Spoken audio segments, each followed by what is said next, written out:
আসন সমঝোতায় শেষ মুহূর্তের টানাপোড়েন। জামায়াতসহ ১১ দলের জোটে আসন বণ্টন নিয়ে উত্তেজনা চূড়ান্ত পর্যায়ে। মূল ৩ দল জামায়াতে ইসলামী, জাতীয় নাগরিক পার্টি ও ইসলামী আন্দোলন বাংলাদেশ বৈঠকের টেবিলে বসেও চূড়ান্ত সমঝোতায় পৌঁছয়নি। সূত্র জানাচ্ছে, জামায়াতের সঙ্গে ৮ দলের সমঝোতা হয়েছে, তবে ইসলামী আন্দোলন বাংলাদেশ ও বাংলাদেশ খেলাফত মজলিস এখনও সিদ্ধান্ত নিতে ব্যস্ত।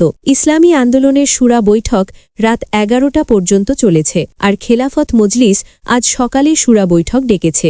জামায়াত আজ বিকেলে সংবাদ সম্মেলনের মাধ্যমে চূড়ান্ত সমঝোতার ঘোষণা দেবে। ইসলামী আন্দোলন প্রাথমিকভাবে ৫০টির বেশি আসন চেয়েছিল, কিন্তু জামায়াত সর্বোচ্চ ৪০টি আসন দিতে রাজি। এতে দলের মধ্যে বিতর্ক দেখা দিয়েছে। খেলাফত মজলিসও তাদের দাবিতে জোর দিচ্ছে। তারা ২৫-৩০ আসন চায়, তবে জামায়াত সর্বোচ্চ ২০টি দিতে চায়।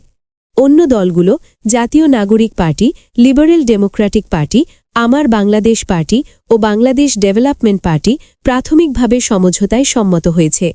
শেষ মুহূর্তের এই টানাপোড়েন দেখাচ্ছে রাজনৈতিক সমঝোতা কতটা সংবেদনশীল।